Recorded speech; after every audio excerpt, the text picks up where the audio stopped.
Welcome to our FabFems Friday. We are excited to welcome some fabulous panelists today to share their stories and experiences with you. And we're happy to answer any questions that you all have. Our panelists today are listed there on the screen: Sarah, Kelly, Stephanie. And we are thrilled to be able to share with you today experiences from that first year out as a graduate in industry, some reflections looking back, some tips that maybe you can take as you head into your first year STEM experiences down the road.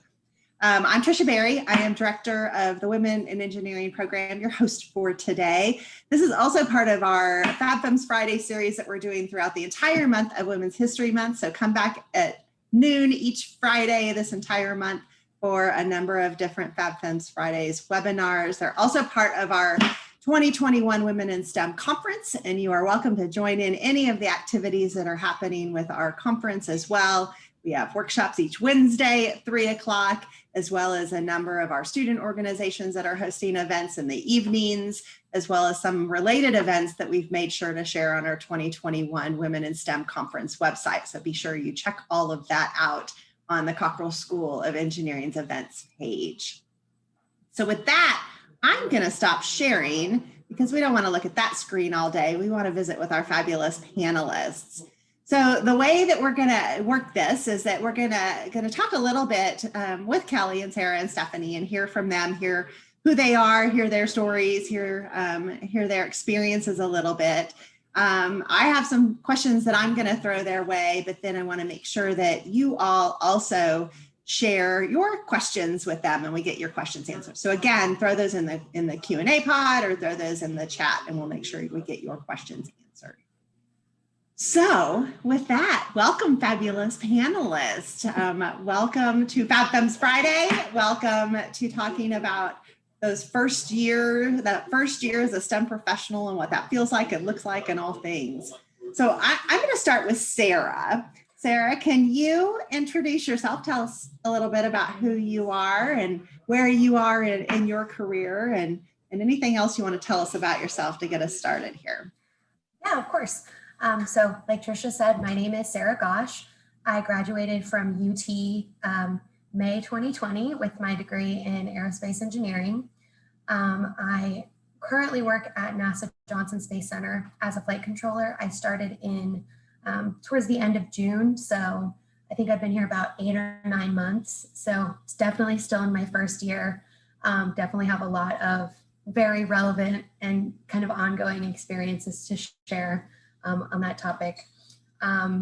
I work as a flight controller. That's sort of a weird title. When I went into the interview, this was the first time I'd ever heard what a flight controller was. And the best way to describe it is we are the people who sit in mission control and help support operations on the ISS. And my specific job is to support maintenance activities. So basically making sure that our giant floating lab in space is functioning properly and the astronauts are safe and healthy. So that's my blurb. Awesome. Thanks, Sarah. Kelly, let's go to you because you're not too far off from where Sarah is. Yeah, for sure. So I've been working for a year and a half. I started with ExxonMobil in August of 2019. I graduated with a civil engineering degree. So I started at Exxon actually in a construction role, cost estimating. But now what I'm doing is totally different from civil engineering. I'm a product manager now for one of our digital products that we're building internally. So what that means is essentially I work with a team of software developers that we have internally. And then I work with our business stakeholders, so different users that we have within ExxonMobil to help build this product to meet the needs of our internal users. So that's been like a huge learning curve for me. Totally different than what I studied. I'm learning all about software development right now, but it's been great and I love it. So yeah. Awesome, thank you. And Stephanie, let's hear for a little bit more about you as well. So I graduated from the University of Texas way back in 2012. It was a different time then with a mechanical engineering degree. And I went my first few years I spent at a different company, but now I am a product development engineer with 3M. And you may have heard them through Post-it notes or maybe the glues that hold your phone together, but I do something completely different. I launch high-speed connectors that go that connect servers to servers, so high-speed data.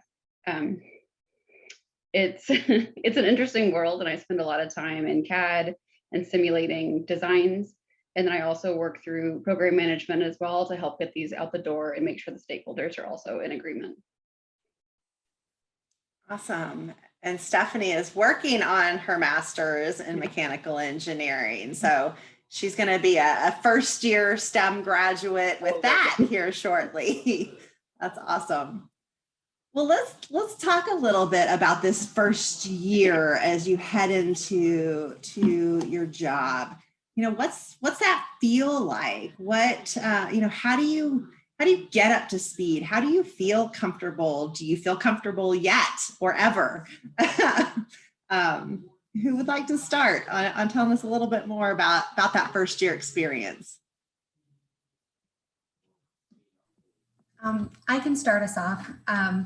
So I think I probably had a pretty unique experience starting out because I started during a pandemic. And so I have been virtual pretty much this whole time. I'll get to go on site for the odd class or meeting, but mostly I've been trying to get to know people through my computer, which has definitely been a really big challenge. It's kind of like drinking from a fire hose because you get this degree and you're like, wow, I know all these things. And then you go to start a job and you're like, oh my gosh, I don't know anything, which that's okay, because when you get your degree, that's you proving that I can learn how to do this job. And when you start, they expect that. They expect that you're going to spend time learning how to do it. And not only that, but you'll spend years gaining skills, and throughout your career, you'll constantly be growing and learning new things. So definitely did feel uncomfortable to kind of start back at the bottom. But my organization is super awesome about training and kind of the mindset they have about training and learning. And I'm currently working on, there's like a certification process. They don't like let you go sit in mission control on the first day, as fun as that would be. But so definitely kind of uncomfortable. And there's the added challenge of onboarding virtually. Luckily, I started with kind of a group of people, and they've been really helpful to lean on. I don't know if that answered your question, Trisha. Yeah, that's great. That's great. We're going to circle back to some of that, but I have a feeling we're going to hear some common themes. Kelly, do you want to share? Yeah. I was going to say, I mean, for me, going into Exxon, I will say, like, it's a massive company, so they have a pretty structured new hire program. So my trainings and stuff when I started were very structured, but something that's very different about learning when you are starting a career rather than going into college is that there's not as sort of objective feedback measures, in the sense that, like, in college, you know that you're doing well because you're making good grades, or like you have that sense of like some kind of objective measure that's just like continuous feedback, or like you're, you know, missing a lot of problems on your homework, so you know, like, I need to study this a little bit more. Whereas in the workplace, like, all the feedback you get is pretty much what you're asking for, or unless you have like a cadence with your supervisor and they're telling you constantly like feedback. And so that was something that was hard for me to adjust to, just continuously asking for feedback to know if I was bringing myself up to speed fast enough, or to know if there were certain things I needed to work on. So that was a big change for me. And you have to be very deliberate about asking for feedback, especially if you want more well-rounded feedback from, like, you know, not just your supervisor, but also your peers and other teams that you're working with. Because people aren't just going to always offer that to you unless, you know, you're doing exceptionally well or really bad. So, you know, to know what things you need to work on, it's good to be really deliberate about that. Awesome. Stephanie. So it's been a few years since I was a first year student. So what I would like to speak to are some of the opportunities that we have to encourage first year hires, I guess, to really find their voice or find their place. 3M is also a big company, kind of like the University of Texas is a huge university. You have these niches or clubs or groups you can join, and that's the same thing that 3M does. We have resource networks for women engineering, or for new hires are the two most important ones to this particular webinar. Excuse me. And it's helpful to find a community of people who are like you or experiencing similar things, because it helps you find your voice easier. So I think those are tips to look for a community that you can fit in, and people who listen and want to hear your voice, because it helps you speak up in groups where you're less similar, if you know that what you say is important. So Stephanie, so you actually led great into a question I was going to ask. So I'm going to start with you on this. You know, you talk about these employee resource groups and finding that community of support. How do you find these employee resource groups? Are they like clubs on the university campus? Do they have, meeting flyers that get posted around the buildings, or in this case, virtual flyers or emails? Like, how do you get into those? How do you connect into those communities? I expect after the pandemic, and when we can go back in, we'll be back to having flyers on the TV. They're digital flyers. It's a giant PowerPoint slide. And I kind of miss those, because you see new events coming up that maybe you've missed in your inbox. But in addition to the virtual flyers on TV screens in the office, there's emails that go out. And when you're onboarded, sometimes they message you and they will automatically add you to this group. In particular, our new employee opportunity network that we call Neon, they automatically add you. And so you have to choose to exit the group.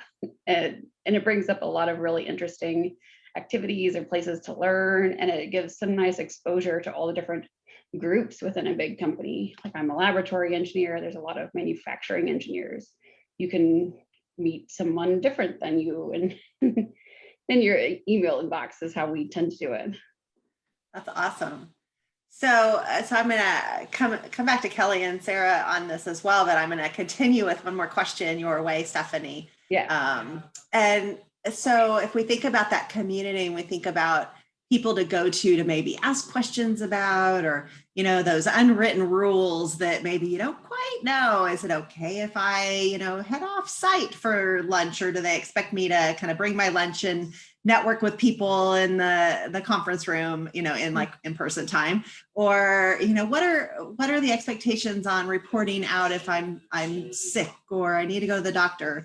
How do you, I was gonna say, do you have a mentor? How do you figure out those kind of unwritten rules, or what advice would you give to a new STEM professional to try to figure out that stuff that people seem to just know, but they're not written down anywhere? So I'm lucky to have a manager that I'm pretty clear with. I when we lost power last week during the snowstorm, I messaged him. I was like, I'm doing my best. I can't be there. I'm gonna try really hard, but I lost all power. And so he was like, great, you do what you can do, and we'll figure it out from there. So my first avenue to help figure out those rules is to be clear, and to try to take unwritten rules and make them a little more concrete to you. Further, I have a formal mentor, and he's somebody that I can ask the softer questions to as you try to get up the ranks, or you try to understand the promotion cycle. Like, that's something we're all interested in, but they don't really make that information super public. So she's good for that, a formal mentor. And then I have an informal mentor that's closer to my organization that I can kind of shoot more direct questions to my day-to-day life. So there's 3 different tiers of communication to help make those questions easier to answer. Was your formal mentor someone assigned to you through a 3M? Do they have a formal mentoring program, or was this something that you worked to find these people to support you? There's 2 ways. There's always multiple ways to do everything in a big company. In my case, my director sent it to me. He was like, I see you like doing these types of things. Here's a woman director in this group, and we recommend you connect with her and try to talk. So that was formally recommended through my director. But also there's programs and online matching. It's like dating for mentors. So yeah, there's a couple of ways. That's great. Fabulous. Okay. Well, and what's interesting is I think all three of you are in large organizations. So I think what you're also hearing are some of these benefits that come from a large organization. There's, ups and downsides to all sizes of organizations, but the common thread here are some of these fabulous opportunities that you do have in those large companies. Callie, let's hear about you. How did you, or are you connected into groups like this? Do you have a formal mentoring? Have you figured out those unwritten rules? Let's hear a little bit of your experiences. Yeah, I feel like it's hard to follow Stephanie because I've definitely underutilized some of the mentoring resources that we have at Exxon. We do have a sort of like an online dating matching up. We call it like cross organization mentoring, where you can meet someone in a different organization to ask kind of those like questions too that you wouldn't feel as comfortable asking your supervisor. I'm really fortunate because my current supervisor, she is just like a huge advocate for me, and she's been really helpful. And she's also just like a power boss at Exxon. So she just kills it. And she gives me a lot of really good feedback. Like after every presentation I give, she calls me and tells me exactly like what I should do better, what I did well at. And so I'm really fortunate to have someone like that gives me feedback. That's also happens to be, I'm a direct report to her. In terms of other like kind of just people to ask questions to, I mean, when I started at Exxon, I was in a really big like new hire class that all started in August, which was nice because those are really the people that everyone's kind of like uncomfortable. So everyone's asking those questions, and you just find out through the grapevine of like group messages and stuff, kind of how the lay of the land is. And so that was really helpful. But yeah, definitely looking for, using some of these other mentorship programs. I know we have like internal, like similar to Women in Engineering. I think it's called WIN, Women's Interest Network. So I was looking to get more involved with them, but my current job role was just like so demanding the last year that I was like just trying to figure out like what product management was and software development, and then also do my job that I was really like focused on that. But definitely it's great to take advantage of those mentoring programs as well. And I think you speak a little bit, Kelly, to what happens as a first year STEM professional, right? You're so kind of overwhelmed with all of the things that are happening and all of the things you're learning, and you're already part of that new hire group trying to figure it all out. So you do have that community. And then I think it does, at least I know in my experience, it kind of came a little bit later that I started to join in a little more actively in those employee resource groups, because I was kind of out of that new hire phase and then into some of that next phase. So I think what you're talking about is super normal. I see Stephanie shaking her head. Sarah, what about you? Yeah, so I'm probably pretty similar to Kelly. I haven't engaged as much with our employee resource groups. My NASA center sends out an email with kind of upcoming events and things that are going on. So that's kind of how I got plugged into our Women in STEM at NASA, Women in Leadership at NASA group. And we use Microsoft Teams. So they created a Teams channel for the organization is called WELL. I have no idea what it stands for.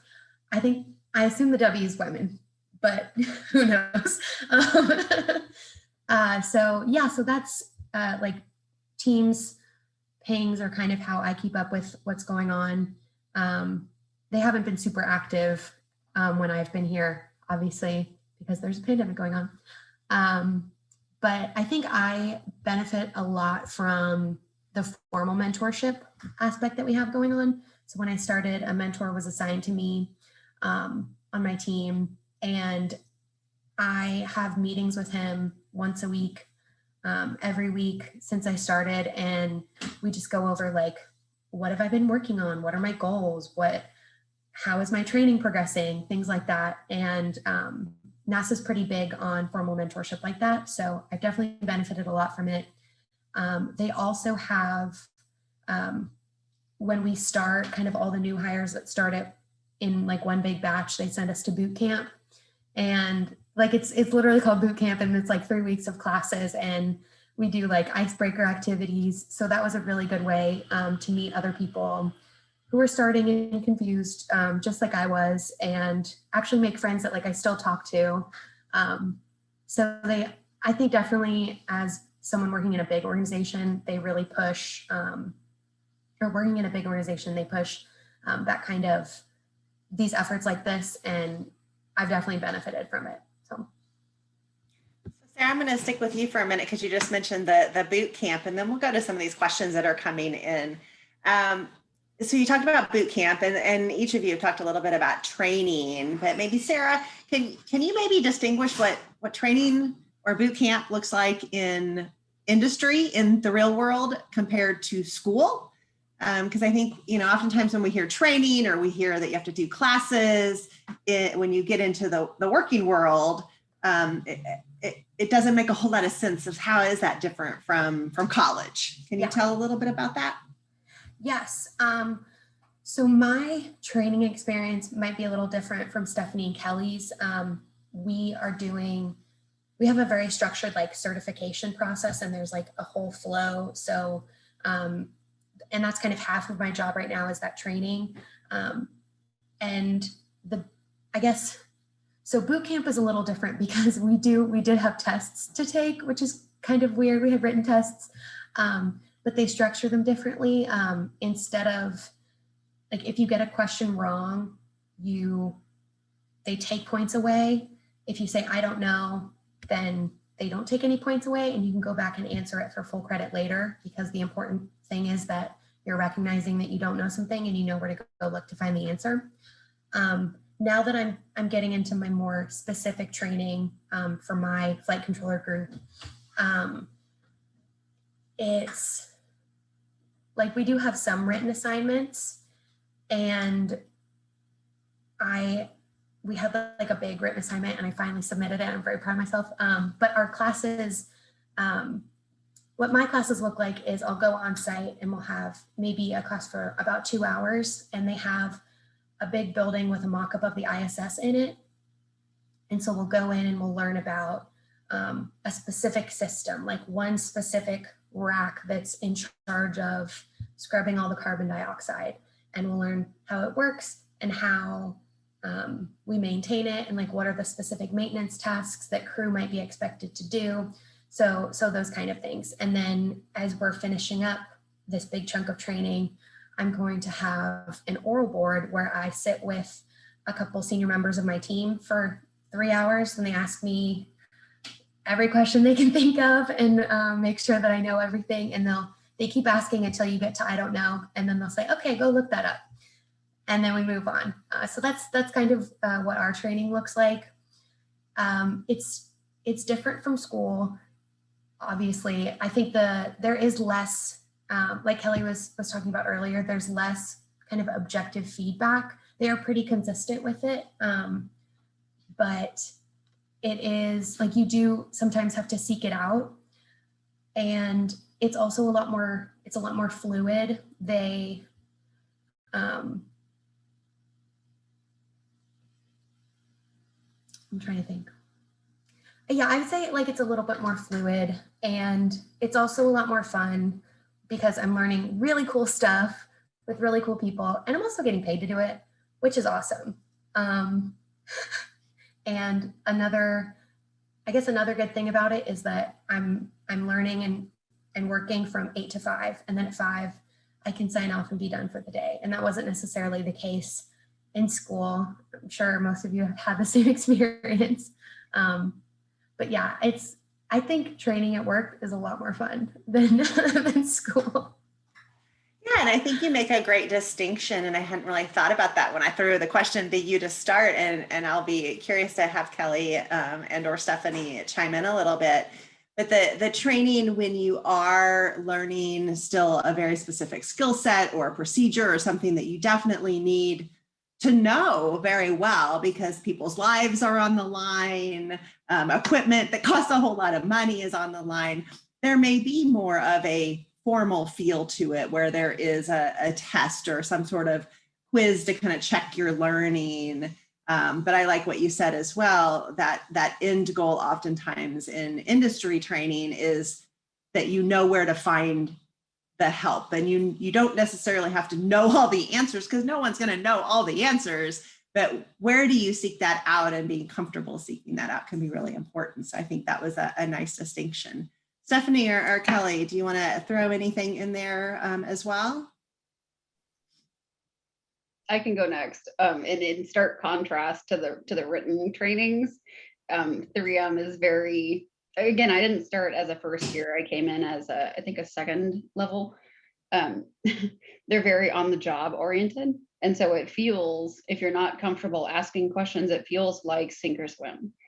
And it can be incredibly stressful until you find somebody to go, look, what are we doing? And it feels a little bit like a group project in school, where at least in my little world, where they're like, design this new connector, we needed to do this, this, and this. Here's your team. You're like, okay.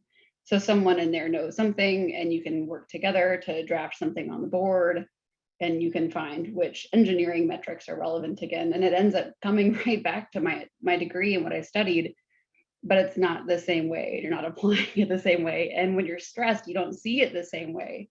And so you have to be careful and ask all of the questions. It's very different than the structured training.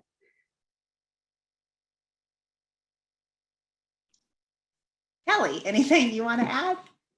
Yeah, I will say, so my training experience was like so different from all of these. I was put into an operations training program at Exxon, which meant I got shipped up to North Dakota for 5 months in the winter, and I was out in the field like in unconventional oil and gas operations, so like fracking basically.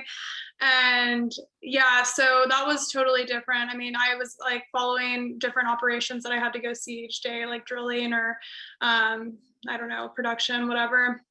So that was like, yeah, that was very different. But like Sarah said, it's kind of nice because it's not like you're having to like study every night about it. You just go home at the end of the day. You kind of are like learning during the day, and that's like, well, that's nice. And then you go home, and then that's it. You know, like maybe you'll apply it whenever you get to your actually like assignments. So I agree with that. But yeah, definitely that was like a pretty unusual training experience that I had, especially now that they put me in this completely different role. But there's been some business shifts, obviously, at Exxon with, you know, oil and gas this last year. So I went and saw my staffing advisor and got put in this completely different role. I was originally going to be in construction. That's why I got sent up to North Dakota.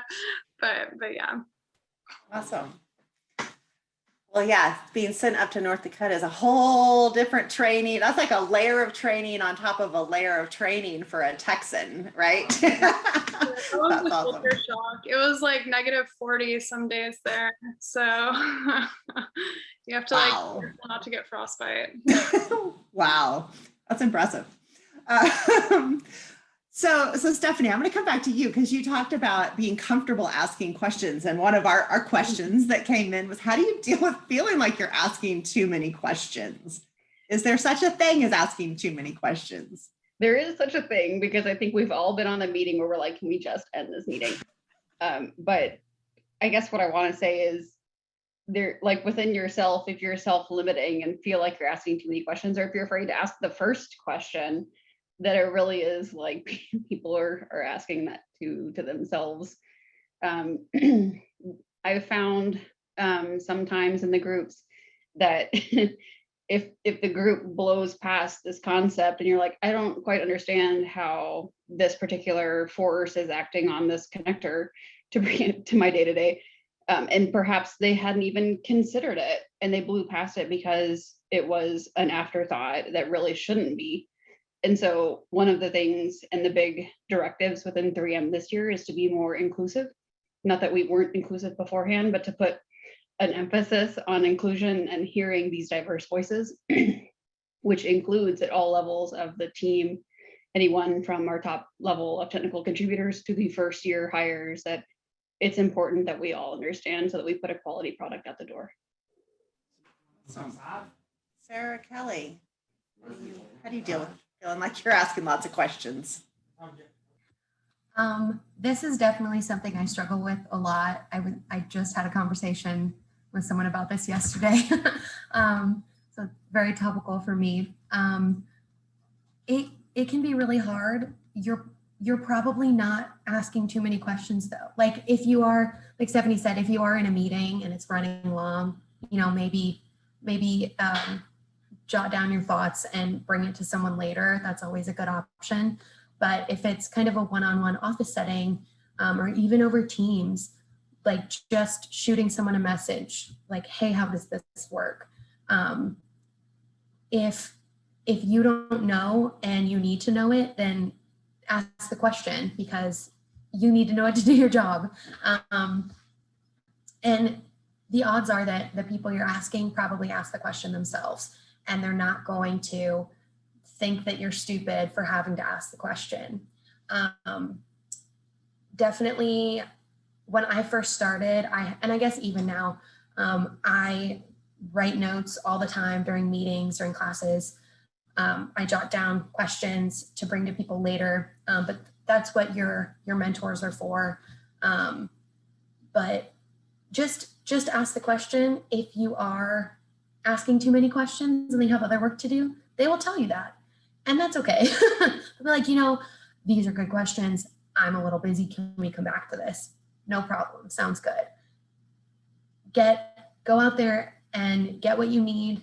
If someone can't help you, they'll let you know, and you're not responsible for if they don't have time to answer. So just ask them. Kelly?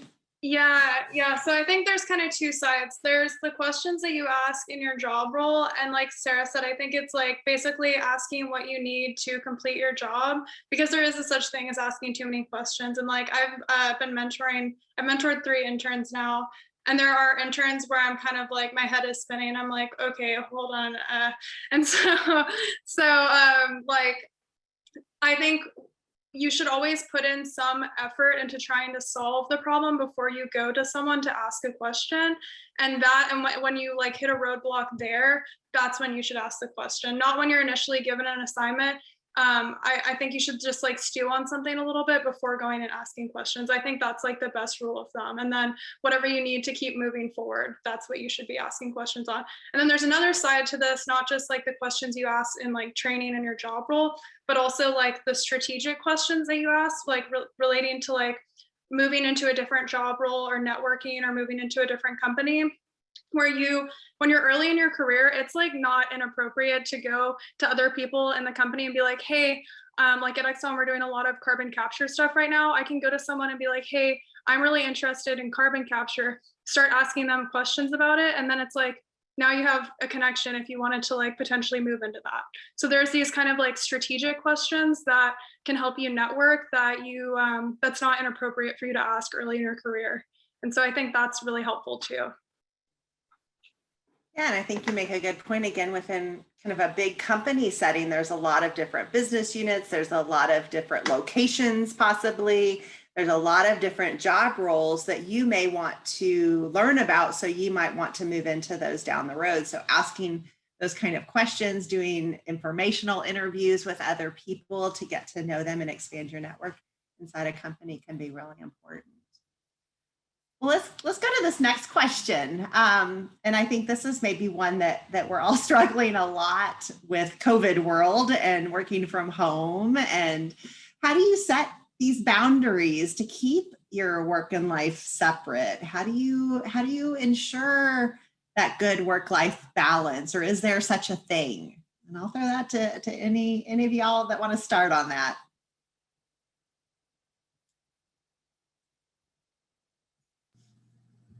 I can start. So I am currently living in an apartment, and my dining table is my desk. So when I'm trying to relax in my lovely open concept apartment, I can sit there and stare at my computer that I'm not on. And it does make setting those boundaries a challenge. One thing that has helped me a lot is that I have a roommate, and we kind of act as accountability partners for each other. We can turn to the other and be like, hey, I feel like I should be working more right now. And they'll say, well, why do you think that? And you can say, oh, these and these reasons. And they can say, that doesn't sound real to me. You need to take a break. Or they can say, yeah, okay, that makes sense. Like, let's get to work then. And that's been beneficial. But I think the culture of my organization is very big on taking breaks and signing off at the end of the day. And like when you're done, and you can get to it tomorrow if you need to. I mean, sometimes there are things that we need to take care of after hours. We unfortunately, the ISS is in a different time zone than we are. So 2 a.m. Houston time is 8 a.m. ISS time, which is when they're typically doing all their maintenance activities. So I have been up in the middle of the night a few times in the past couple of weeks for some real-time support, which isn't super great, but it is an opportunity to flex that that boundaries muscle and figure out, okay, I do have to get up at 2 a.m. and work for a few hours, but then I can block out time in my schedule and let people know I'm going to be out of office for this time so that I can sleep. So definitely use those resources, use that calendar, and communicate with your managers and your team members, and just let them know, hey, I'm going to be out, or I'm out of office for these hours. And those are pretty big things that I think have worked pretty well for me. Awesome. Stephanie? I can take a completely different approach, having done a few additional years and on a couple of different types of teams. So 3M is global, and I'm in high-speed electronics. And so my team, when I'm managing a program, is not even half in Austin. It's more than half in Japan, China, Taiwan, Thailand. Like, so my hours can be very different or very disjointed sometimes. And I think it's important to do some self-evaluation for when you are your best and balance that against when they can be their best. As a program manager, I like to straight up ask the question, what days or what hours work for you, so that I know upfront in a very clear format, when can we meet? And other than that, I'd like to hear some email updates, because I don't think we need to be face-to-face on Zoom all the time. So how I balance my work life, fundamentally, sometimes it gets all the way down to the nitty-gritty of blocking off your calendar. You're like, this is lunch, and I'm going to step away. But in addition to that, I find that most corporations, especially the large ones that have a big team or a global presence, understand that your day comes up, and that when you need to take your time for you, and the company will be better for it. So I think, even though it's one of those really hard unwritten questions, up until way too old, I really thought that work was 8 to 5, and at 5 o'clock there was a bell and people could go home. As it turns out, there's not. And so I think trying to clarify what those expectations are, and speak to your manager or your team, however you want to work it, to make sure that you are taking care of yourself first.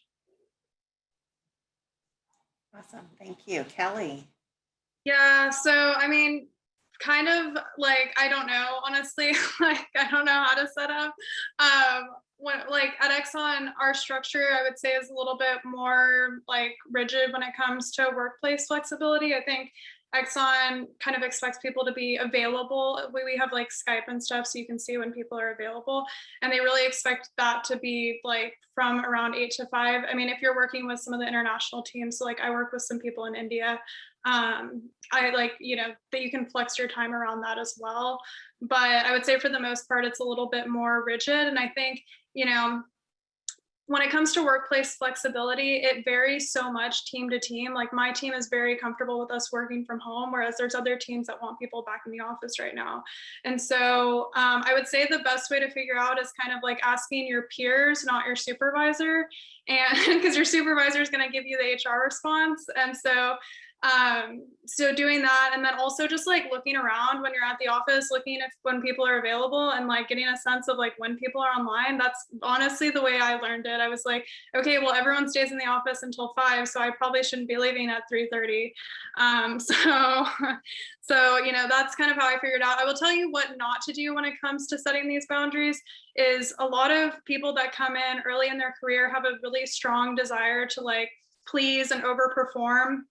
And so they'll like work extra hours and like work into the evening, and you are setting yourself up for abuse in a career if you do that, because you're setting the standard of like, I value my work more than my personal life, and I'm willing to work every day super late. And I think that's a really bad standard from the start. So I would encourage you not to do that.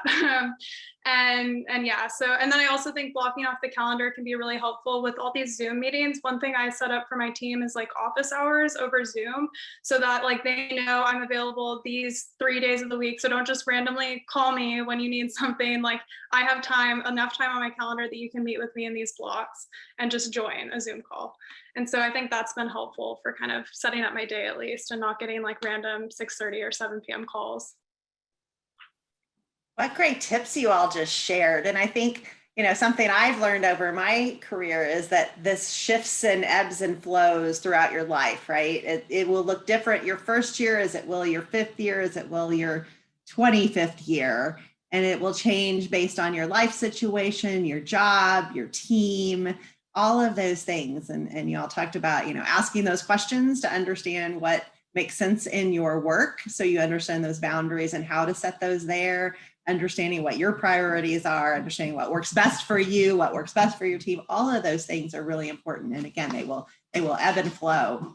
Well, we are almost at time. This went so fast. I want to ask this last question that came in from our audience, and we'll kind of wrap this up into your kind of closing tips as well. The question is a fan favorite for interviews. So y'all are getting one of those fan favorite interview questions.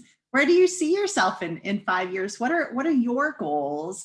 And then if you're unsure, how do you say that? Which some of you may say that as you answer that question. And then maybe just wrap up with a final word of wisdom or tip for those who are watching.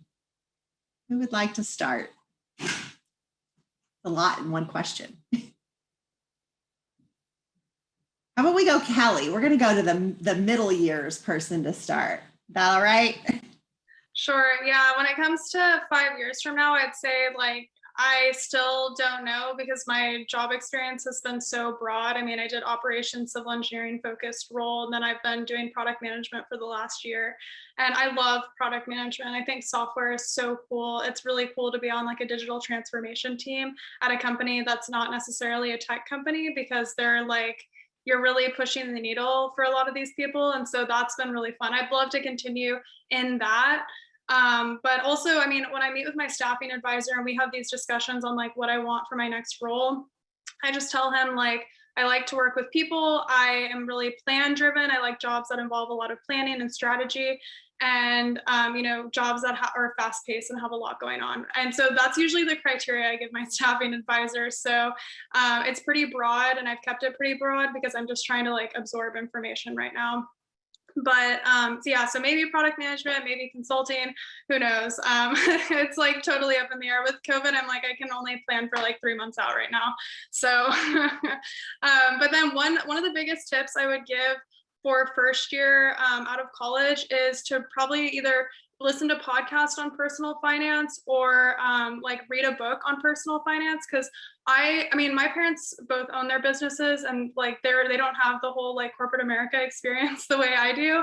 And so I had no idea like what a Roth IRA or like, 401k or any of that stuff was. And so I would really recommend just spending some time learning that or just like reading a book on it, because that will help you tremendously. And you won't get like 2 years into your job and be like, oh, wow, I should have been investing my money in this, and I didn't even know my company had a company match or something. And so I think that would be like my biggest piece of advice, because that was very new for me. That's awesome. The things that you don't learn in college that probably should, for sure. Well, I'm going to come to Stephanie, and then we'll finish with our newest grad, Sarah. I really loved your tip, Kelly. Because I just interviewed informally an intern that we hired. He was like, I'm wrapping up my time here. What's your tip? That is exactly the tip I gave him. So put it into your company match just as early as you can start. I think the question talking about if you don't know how to answer the where do you see yourself in 5 years, I go about it pretty logically, because I also don't know where I'm going to see myself in 5 years, and I've been in industry for almost 10. So generally speaking, there's the technical track, and then there's the managerial track, and there's the, do you want to be collecting the data or generating the new stuff, or do you want to be managing the people, managing the technical engineer people?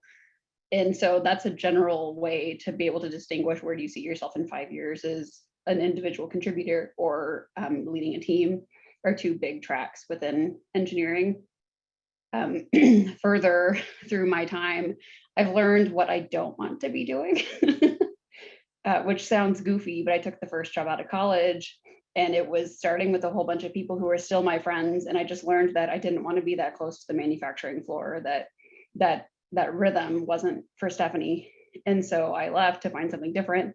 And within that, I was like, I'm not sure I want to be doing that either. And so I kind of like meandering my way towards what I want to be doing. And I don't say no to an opportunity, especially if what I'm doing, I'm like, well, I could try something new.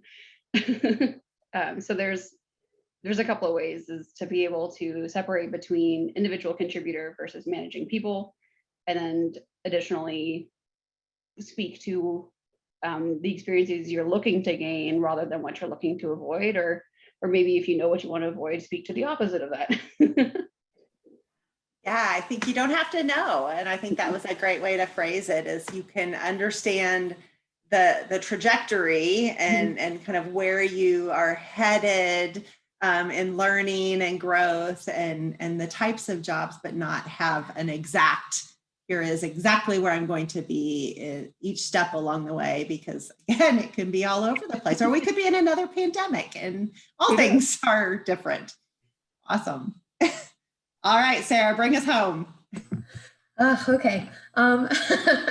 So in 5 years, I see myself having gotten my front room flight controller certification and actually getting to go in and sit in mission control and do the cool stuff.